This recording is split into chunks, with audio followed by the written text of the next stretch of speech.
안녕하십니까, 강한 주식입니다. 오랜만에 영상을 남겨드립니다. 그동안에 이제 제가 정회원님들만 데리고 가려고 영상도 잘 올리지 않았었습니다. 그래서 텔레그램 방에서 주로 미니 특강을 통해서 이제 교육을 시켜드렸었는데, 시장이 굉장히 중요한 구간이죠. 3200포인트 전후에서 지금 플랫폼을 하나 만들고 있습니다. 베이스 만들고 있는 거죠. 기지를 만들고 있는데, 여기에서 이제 위로 쏘느냐 아래로 쏘느냐 그 변곡이에요. 그래서 되게 중요한 구간들이고, 새로운 정부에서 이제 코스피 지수 5000 얘기를 하고 있습니다. 그래서 이게 가능할 것이냐, 요것도 이제 한번 파동 순환 주기에 따라서 제가 차근차근 앞으로 설명을 좀 드리도록 하겠습니다. 자, 오늘 시장 3209포인트에서 마감을 했습니다. 그리고 이렇게 보시면은 지수가 상승하는 모습들 3200포인트에 이제 안착을 하고 있는데, 코스피 지수가 이전에 3300포인트가 이제 고점이었죠. 이때 2021년 코로나 이제 랠리 동학 개미 운동이 나오면서 2021년 2022년까지 랠리 나오면서 3300까지 갔는데, 이게 역사적 고점이었다고요. 근데 거기까지 가 있습니다. 그리고 지금 보시면은 하나 둘 셋 넷 다섯 여섯 일곱 여덟 아홉 열 열하나 열둘 열셋, 그러니까 3주 동안 3주간 3200포인트 전후에서 지금 적응 기간을 가지고 있어요. 그런데 제가 이제 뭐 이전에 텔레그램에서도 말씀을 드렸듯이 7월 중순부터 시작해서는 7월 말에 조정이 나올 가능성들이 있다. 단 조정은 어떤 조정? 옆으로 기는 기간 조정이 나올 가능성들이 있다. 그죠? 기간 조정이고, 요런 것들이 가격 조정이죠. 이때 이제 관세 터졌죠. 트럼프의 관세 얘기 나오면서 가격 조정이 막 마이너스 10% 15% 이렇게 터졌었는데, 이런 조정이 아니고 옆으로 기는 가격 조정, 기간 조정이다라고 말씀드렸는데, 그렇게 진행 중이에요. 그런데 오늘 지수는 올랐는데, 또 최근 들어서 이렇게 지수가 옆으로 기고 크게 빠지지 않고 있는데도 불구하고 하락장으로 느끼는 분들이 많을 겁니다. 하락장 혹은 급락장으로 느끼는 분들이 많을 거예요. 그 이유는 시장의 수급이 어떻게 되고 있다. 지금 수급 쏠림이 대형주로만 쏠리고 있다. 지금 시장의 특징은 그겁니다. 그래서 보시면은, 자, 요게 이제 코스피 종합입니다. 코스피 종합이고요. 코스피 대형주 지수예요. 여기 보이시면 대형주 지수 있죠? 대형주. 대형주들 모아서 지수를 만든 건데, 얘네는 오늘 코스피가 0.47%, 뭐 0.4% 올랐는데, 대형주 지수는 얼마 올랐어요? 0.77% 올랐다는 거야. 그러니까 시장보다 더 강한 게 대형주다라는 거죠. 그죠? 그러면 중형주는 어떨까요? 중형주는 1.17% 급락입니다. 그죠? 중형주 지수는 1% 이상의 급락이 터졌어요. 그러면 소형주는 어떠냐? 소형주 지수는 1.7%입니다. 자, 소형주 지수가 이 고점에서 조정을 받는 동안 몇 프로 빠졌냐? 6%에서 7% 급락을 했습니다. 여러분들 지수가 6% 빠지고 7% 빠지면은 초죽음이거든요. 그죠? 마이너스 10% 정도 빠지면 단기 바닥을 잡는다라고 얘기를 하는데, 그 정도까지 빠졌다고요. 그러니까 지금 투자 심리는 어떻게 되고 있다? 대형주 가진 분들은 순환매장이라고 느낄 거고요. 순환매. 그죠? 그 다음에 중소형주를 가지고 있는 분들은 급락장으로 느끼고 있을 겁니다. 그래서 테마주 하시는 분들이나 스몰캡 하시는 분들은 지금 투자 심리가 굉장히 안 좋을 겁니다. 그래서 이런 흐름들이 언제까지 이어지느냐, 조금 더 이어질 가능성이 있어요. 그래서 제가 오늘 시장 정리 간단히 해드리고, 우리 시장 변곡 지표를 통해서 설명을 좀 더 드리도록 하겠습니다. 자, 오늘 수급 한번 보시죠. 요게 이제 코스피 현물 수급입니다. 현물 코스피 시장에서 주식을 얼마나 샀느냐. 자, 외인들이 오늘 4800억 담았습니다. 그죠? 오후장 들어서 드르륵 들어오면서 매수가 들어왔고, 동시효과 때도 매수가 더 들어왔는데, 오늘 지금 뭐 외국인들이 매수한 종목 중에 가장 대표적인 게 삼성전자죠. 삼성전자 매수가 얼마 들어왔다? 6,800억에서 6,900억 정도 들어왔어요. 이만큼 들어왔습니다. 삼성전자만 거의 7천억을 샀다는 거야. 그러면 외인들이 4,800억 샀는데 삼성전자를 거의 7천억 샀다. 그러면 실질적으로 삼성전자 제외하고는 한 2천억, 3천억어치 파는 거예요. 그죠? 그래서 시장 수급 쏠림이 굉장히 강하게 진행이 되고 있는 상황이고, 자, 요거 보시면은요, 코스닥 시장은 오늘 크게 변동폭이 없습니다. 그죠? 오늘은 코스닥은 좀 쉬는 모습. 그럼 선물 쪽은 어떠냐? 선물은 아침에 여기에요. 아침에 조선주들이 쫙 올라갔거든요. 그래서 조선주들이 쭉 올라가는 과정에서 선물 꺾이는 거 보고 우리 정회원님들은 조선주들을 고점, 오늘 거의 최고점이죠. 최고점에서 일부 수익 실현을 해놨습니다. 그리고 나서 삼성전자를 담으면서 선물 매수가 들어갔어요. 그죠? 선물 매수 들어갔고, 장이 끝나고 난 다음에, 시장이 마감한 다음에, 그러니까 현물 시장이 3시 반에 끝나잖아요. 그러면 선물 시장은 언제 끝난다? 선물은 3시 45분에 끝납니다. 그죠? 시간차가 있어요. 그래서 선물 시장은 어떻게 됐다? 시장 끝나고 나서 쭉 매도가 나왔습니다. 선물 매도. 이게 장중에 나왔던 저점보다 더 내려간 게 아니고요. 이렇게 매수했던 거, 장중에 매수했던 거를 갖다 팼다고요. 이거는 뭐다? 삼성전자입니다. 삼성전자 현물을 매수를 하면서, 주식을 매수하면서, 현물이 이제 주식이에요. 주식을 매수를 하면서 지수가 올라가는 것에 대비해서 이 선물로 해지를 한 거라고요. 선물로 쭉 매수를 해서 선물을 땡겨놨어. 그런데 시장이 끝나고 나서, 그죠? 삼성전자 매수가 다 끝나고 나서 장 마감에서는 주식시장이 끝났죠. 3시 반에. 그러면 쭉 팔아가지고 해지한 걸 풀어버린 거다. 요렇게 이제 해석하시면 돼요. 뭐 특별한 동향 없습니다. 상방 포지션, 하방 포지션 잡는 거 아니다. 이렇게 보시면 될 것 같고, 특이한 것은 이게 코스닥 150 선물입니다. 코스닥 150 선물에서는 투신들이 이례적으로 많이 선물 매수를 들어왔어요. 그죠? 보시면은 오후장에 땡겼죠. 땡기고 나서 동시효과, 또 시간 외에서도 매수하는 모습을 보이는데, 뭐 이거 해석하는 거는 뭐 여러 가지가 있겠지만, 일단 투신은 오늘 반도체 많이 담았습니다. 반도체를 담으면서 다시 한번 반도체 소부장 쪽에 포지션을 강화하기 위해서 미리 그 선물을 매수하는 거 아닌가, 요렇게 이제 생각이 됩니다. 그럼 외인들의 포지션을 한번 보죠. 옵션 포지션입니다. 옵션 포지션 보면 특이 동향은 없습니다. 특이 동향. 여기 440에 이제 콜 옵션 매수를 해놨는데, 그 위에는 콜 매도를 때려놨어요. 콜 매도는 뭡니까? 제가 이제 요거는 나중에 또 설명을 드릴 건데, 콜 매도를 한다는 것은 방어막이에요. 방어막. 그러니까 여기까지 올라가서 얘를 넘어가잖아, 지수가. 매도를 쳐놨는데, 콜 매도를 쳐놨는데 여기를 넘어가 버린다라고 하면은 외국인들, 요거는 외국인 포지션이에요. 외국인 누적 포지션인데, 외국인들 입장에서는 손실이 무지막지하게 늘어납니다. 그러니까 여기에는 이렇게 매도 쳐놓은 데는 잘 돌파하지 못하게 하려고 해요. 그러니까 방어막을 세워놨다, 이렇게 생각하시면 되겠죠. 그러면 상승폭이, 지수 상승폭이 그렇게 썩 많이 남은 건 아니에요. 그죠? 지금 현재 시점으로는 3200에서 3250포인트 전후에서 여기까지는 용인은 하는데, 요거 이상 넘어가는 흐름들은 외인들이 막아놨다라고 보시면 될 것 같아요. 그럼 밑으로는 뭐냐? 밑으로는 포지션이 별거 없습니다. 그죠? 그래서 현 시점에서 외인들은 상방은 보고 있고, 그러니까 하방 포지션을 구축한 건 아니에요. 옵션에서 하방 쪽으로 막 끌어내려서 옵션에서 수익을 크게 내겠다라는 포지션은 지금 안 보여. 그런데 위쪽은 막아놨다, 이렇게 보시면 될 것 같아요. 아시겠죠? 자, 그 다음에 이슈 나온 것들을 좀 봅시다. EU하고 관세 합의에 도달을 했습니다. 지난 주말에 나왔죠. 그래서 일본하고 관세 합의를 했어요. 일본 15%.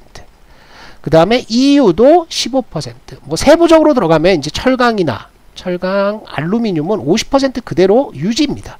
그죠? 그 다음에 반도체, 장비 일부는 무관세예요. 무관세. 세부 항목들은 상당히 많은데 대부분의 품목들은 15%로 맞췄다. 그러면 지금 영국이 상호관세율이 10%입니다. 관세율이. 그러면 영국은 왜 10%를 해주느냐? 또 얼마 전에 나와서 트럼프하고 베센트가 그랬죠. 영국보다 관세가 낮아지는 나라는 없을 것이다 라고 얘기를 했습니다. 그 이유는 영국은 주요 국가들 중에서 거의 유일하게 미국의 적자를 보고 있는 국가입니다. 미국이 흑자를 보고 있어요. 영국에 대해서. 그래서 영국은 10%로 미니멈을 맞춰 놓은 것이고, 주요 국가들 보시면 일본은 15%, EU도 15% 관세율을 맞췄습니다. 그러니까 뭐 아직까지 그 회담은 협상은 지속이 되고 있지만, 대략적으로 주요 국가들은 15% 내외에서 관세율이 정해질 것 같다. 그래서 시장이 좀 안도를 한 거죠. EU에 대해서는 초창기에 얼마에서 30%를 때려놨었다고요. 여기서 15%로 낮추는 합의가 이루어짐에 따라서 미국 지수 선물 상승하고 있고요. 그 다음에 시장 분위기가 그렇게 나쁘지 않았다. 그래서 상승 출발을 했죠. 그리고 나서 무슨 얘기가 나왔냐 하면 이게 나왔습니다. 삼성전자에서 테슬라 수주를 따냈어요. 그래서 머스크도 이제 X에 여러 가지 이제 코멘트들을 올렸는데 22조, 그러니까 23조에 달하는 파운드리 공급 계약을 따냈습니다. 이게 이제 도조는 아닌 것 같아요. 도조라는 게 이제 저 테슬라에서 밀고 있는 AI 쪽인데 AI 반도체 이쪽은 아닌 것 같아요. 아직까지 이제 구체적인 내용들을 파악을 좀 해봐야 되는데 어찌됐든 테슬라의 23조짜리 파운드리 계약 수주를 따내면서 삼성전자가 오늘 급등을 했습니다. 자, 그런데 이게 이제 굉장히 중요한 것이 왜 그러냐면 파운드리는 TSMC에서 전부 모두 다 먹고 있었어요. 근데 TSMC는 지금 캐파가 풀이다 아니다. 캐파가 풀입니다. 그죠? 왜? AI. 그죠? 엔비디아. 이것 때문에 캐파가 풀로 돌고 있어. 그렇기 때문에 삼성전자가 기회를 잡았던 것이고 테슬라에서 23조짜리 계약을 수주를 하면서 머스크가 뭐라고 그랬냐면 이게 시작이다. 추가적인 수주가 또 나올 수 있다라고 얘기를 했죠. 그러면서 일단 삼성전자가 일제 급등하는 모습을 보여주고 있는 상태입니다. 그래서 오늘 시장 지수를 이끌어낸 게 삼성전자죠. 그래서 삼성전자 보시면 삼성전자가 장대 항복 나오면서 지금 시간에 NXT 거래에서도 매수세가 계속 달라붙고 있어요. 그죠? 6% 이상. 그래서 7만전자 안착을 해 놓은 모습이고 요 차트 흐름들을 보시면 자, 저항선이 어떻게 돼 있습니까? 요게 저항선이죠. 그죠? 그 다음에 이게 지지선입니다. 그래서 이렇게 추세대를 만들어 놓고 있었는데 이 추세대를 돌파하는 흐름이 나왔다. 굉장히 의미 있죠? 그래서 오늘 장대 양봉 돌파했고 이거 지금 굳이 안 사도 됩니다. 이거 올라갔다가 내려와요. 그죠? 내려오면 사면 돼요. 그죠? 계속해서 올라가서 이렇게 추세대가 가팔라지면 추세대 하단에서 사면 돼. 그러니까 지금 굳이 매수 안 해도 된다. 기회를 좀 기다려라. 이렇게 보시면 되는데 어찌됐든 삼성전자가 이렇게 올라가면서 시장 흐름들이 굉장히 좋았다. 지수는 좋았다. 하지만 문제가 뭐냐? 요거를 보시면은요. 요 아래쪽에 보이시죠? 보시면은 이렇습니다. 여기 오늘 코스피 시장은 지수가 상승했는데 하락 종목이 725종목입니다. 상승 종목이 180 종목밖에 안 돼요.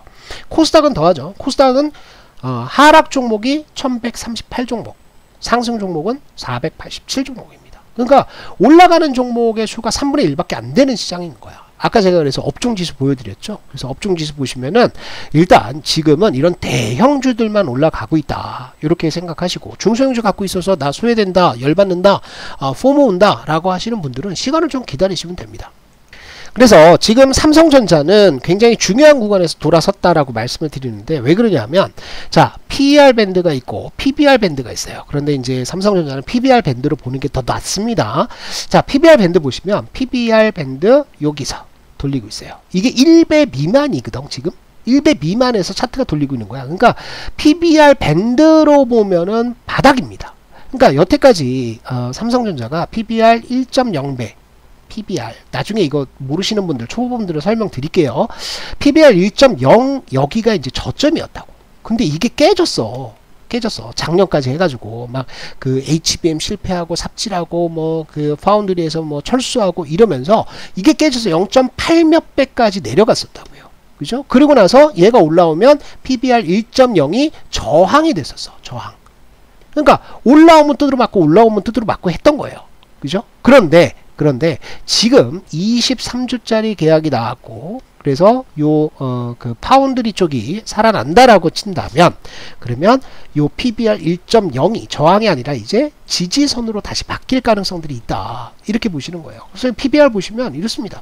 PBR 보시면 1.0배에서 반등 나와. 그래서 1.51배까지 올라간다고. 근데 이게 깨지고 나서 0.9배까지 내려갔죠. 이거 순식간에 막 급락하면서 0.8 몇 배까지 내려갔다고. 그러면서 1.07배 이런 데까지 막 와가지고 올라갔다 두드러 맞고 하다가 이제는 뭐다?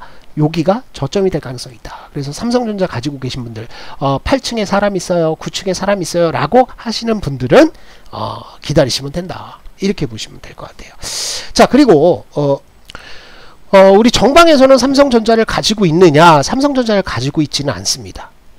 대신에 우리는 반도체 소부장을 가지고 있죠. 그래서 뭘 갖고 있냐? 이런 것들을 갖고 있어요. 종목명 노출시키기는 그렇고요.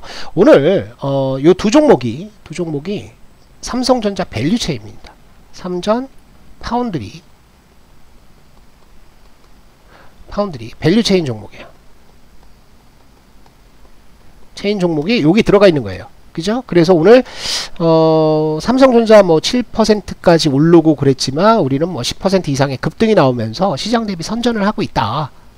그렇게 보시면 될 것 같아요. 그래서 우리도 두 종목 정도 삼성전자 파운드리 관련주들 가지고 있는 상태고, 그리고 또 한 가지는 오늘 조선주들 우리 매도를 좀 했다라고 말씀을 드렸는데, 조선주, 그러니까 산업재,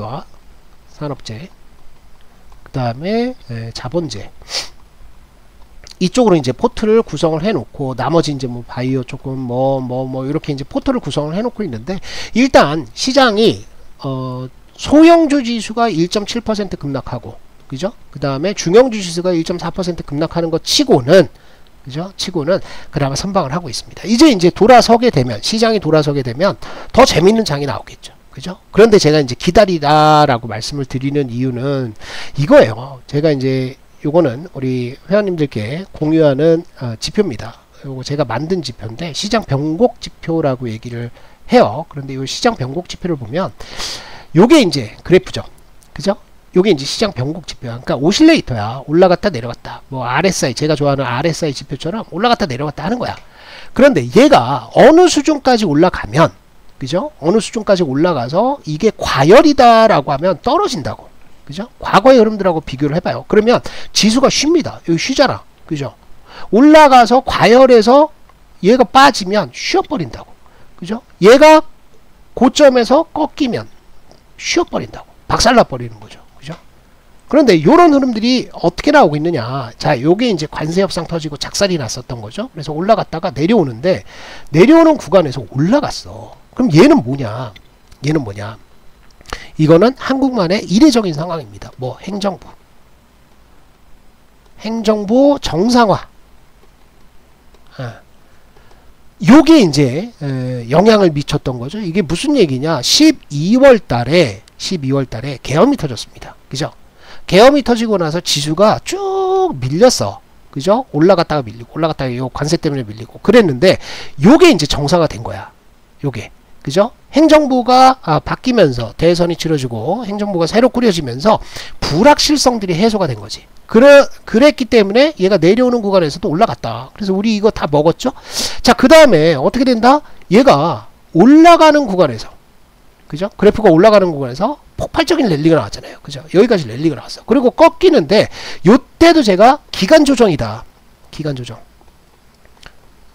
가격 조정, 그러니까 갔다가 확 빠지는 가격 조정이 아니라 갔다가 옆으로 기는 기간 조정이다 라고 말씀을 드렸잖아요. 그래서 얘가 빠지는 동안, 그죠? 얘가 이렇게 내려오는 동안 기간 조정을 받았다고. 그죠? 그 다음에 얘가 올라갔어. 지표가 올라가죠? 쭉쭉쭉 올라갔다가 지금 이게 꺾이고 났는데 제가 또 기간 조정이라고 얘기를 하고 있다고. 그러니까 옆으로 길 거야, 이렇게. 그죠? 그런데 문제가 있습니다. 무슨 문제가 있냐면, 변수가 있어요. 8월 1일 날 관세 부과가 되는데, 우리나라 한국의 관세 협상이 타결이 됐어요, 안 됐어요? 안 됐죠. 그죠? 이게 첫 번째 리스크예요. 두 번째는 뭐냐면 상법 개정입니다. 상법이란다. 세법 개정이에요. 지금 왜 그런지는 모르겠는데 이 세법 개정안들이 자꾸 후퇴를 하고 있어요. 아까 말씀을 드렸죠. 자꾸 후퇴를 합니다. 그러니까 기존에 시장의 예상치, 시장의 기대치가 100이었다라고 한다면, 100포인트였다라고 한다면, 이게 어떻게 나오고 있느냐? 이게 언론에 따르면 90포인트로 발표가 됐다가 또 좀 있다가 80%, 70% 이렇게 세법과 상법이 개정 안에 있어서 이게 자꾸 후퇴를 하고 있다고. 그러면 이렇게 100의 기대감을 가지고 금융주들을 일제히 급등을 시켜놨어요. 그죠? 급등시켜놨는데 이게 이렇게 빠지면 어떻게 되는 거야? 주가가 내려오겠죠. 그렇기 때문에 오늘 금융주들 다 빠졌거든요. 그래서 당분간은 금융주를 보면 안 되는 구간들에 들어가고 있는 거예요. 그죠? 금융주 이렇게 빠진 거 봐봐. 이게 끝난 것 같진 않아요. 더 두드려 맞을 것 같습니다. 당분간은 보면 안 돼. 그러니까 이게 어떤 데자부냐 하면 작년에 밸류업 얘기했잖아요. 밸류업 프로그램. 밸류업 프로그램 얘기하면서 시장에서 막 급등이 막 나왔다고. 그런데 실제로 밸류업 프로그램의 법안들이 나오고 제도들이 발표가 되면서 어떻게 돼요? 기대감은 100이었는데 실제로 발표된 거 보니까 50도 안 돼. 그러니까 몇 개월 동안 이 밸류업 관련주들이 전부 다 갖다 쳐박았다고. 근데 이번에는 어떻습니까? 상법 개정했죠. 그 다음에 세법 개정, 그다음 분리과세, 배당, 분리과세 이런 거 얘기 나오면서 기대가 다시 100 됐는데 이게 계속 내려가고 있다고. 실제로 발표되는 법안들, 법안이 실제 발표된 건 아니지만 언론에서 나오는 얘기들을 보니까 이게 70, 60 이렇게 빠지고 있는 거야. 그러면 몇 개월 쉰다고. 그러니까 이런 쪽으로 여러분들 많이 빠졌다고 들어가면 안 돼요. 아시겠죠? 지금 대주주 요건도 50억이었는데 이거 자꾸 간보잖아요. 언론 통해서. 그죠? 간본다고. 이거 10억 얘기했다가 반발이 거세니까 뭐 20억 얘기 나오고 막 그래요. 그러니까 어찌됐든 지금은 되게 어렵다. 그래서 지금은 여러분들 요런 것들 담으시면 안 되고 중소형주 하면 돼요, 안 돼요? 중소형주 많이 빠졌다고 가면 돼, 안 돼? 안 됩니다. 중소형주 가면 안 되고 뭘 가셔야 되는 거예요? 대형주로 가셔야 돼요. 그럼 대형주에서 뭐가 가겠습니까? 아무거나 가겠습니까? 아니죠. 지금 오늘부터 이제 등극한 게 반도체가 가고, 그 다음에 제가 늘 강조하는 거 조선, 그죠? 방산, 그죠? 이쪽 원전은 요즘에 좀 삐리삐리합니다. 그런데 어쨌든 반도체, 조선, 방산, 원전 이쪽이야. 그럼 얘네가 빠지는 동안에는 뭐가 갈 것이냐? 얘네가 이제 주춤 어쨌든 많이 올라가면 수익 실현은 나온단 말이지. 그럼 뭐가 갈 것이냐? 요즘에 금리가 많이 빠졌습니다. 그죠? 4.5% 되던 미국 10년물 국채금리가 4.3대까지 내려와서 덜렁덜렁 하잖아. 그러면 금리 빠지면 뭐 가는 거예요? 바이오. 그죠? 바이오. 요쪽. 그 다음에 음식료. 그 다음에 요거는 잘 모르겠어요. 자동차는 지금 당장이 아니라 뭐 기노업으로 보면 가겠지. 관세라는 불확실성들이 이제 어찌됐든 해소가 되면. 그런데 관세 협상이 잘 될지 안 될지 잘 모르겠단 말이야. 일본은 15%거든요. 15%보다 높게 맞으면 두드러 맞는 거지. 그죠? 그래서 자동차는 조금 지켜본다. 하지만 요런 쪽에서 이제 플레이하고 있는 거야. 어떤 종목? 대형주. 바이오 얘기한다고 그래서 막 시총 2천억짜리 3천억짜리 이런 거 안 돼요. 이런 거 안 돼요. 적어도 조 단위 이상의 대형주 쪽에서 놀아야 된다. 지금은. 아시겠죠? 요렇게 이제 전체 전략 세우고 가시면 좋을 것 같고요. 제가 우리 유튜브를 잘 안 하죠. 유튜브를 잘 안 해서 뭐 특별히 홍보도 안 했었는데 우리 강한 주식 연구소 무료 카톡방이란다. 텔레그램 방이 있습니다. 그래서 여기에서 제가 장중 뭐 실시간 내용들 올려드리고 그 다음에 장 전 브리핑, 장 마감 브리핑 이런 것들을 하고 있습니다. 그래서 텔레그램 방으로 오세요. 여기 오셔가지고 특히 이제 초보분들이라고 한다면 제일 중요한 게 지금 발 뻗을 때냐, 발 뻗으면 안 될 때냐 이걸 아셔야 돼요. 큰 흐름, 시장의 흐름을 알아야 되고 그 다음에 업종을 알아야 됩니다. 종목은 그 나중이에요. 그죠? 종목은 나중이고 그래서 요 흐름들 잡아 드리고요. 이제 앞으로는 이제 무료 종목도 말씀을 좀 드릴 생각이에요. 드릴 생각. 근데 요거 하기 전에 뭐가 또 필요해요? 무료 종목 드리면 뭐해? 갔다가 막 고점에서 하는데 교육이죠. 교육까지 이제 좀 해 드릴 생각입니다. 그래서 여러분들 카톡방이란다 자꾸 텔레그램 방으로 들어오세요. 텔레그램 방 링크 주소는 제가 영상 설명란에 또 댓글란에 올려 드릴 테니까 들어오셔가지고 여러분들 도움을 많이 받으시면 좋을 것 같습니다. 시장 조금 기다리세요. 풀베팅 하면 안 됩니다. 우리 정방에서도 신용 쓰다가 7월 중순에 신용 다 정리를 했죠. 그 다음에 오늘 현금이 조금 생겼어요. 수익 실현하면서. 그래서 아직 현금 투입 일제히 하고 있진 않다. 아직 신용 쓸 때 아니다. 그래서 조금만 더 기다리셔라. 제가 신용 써도 되는 장이 오면 그때 말씀을 또 드리도록 하겠습니다.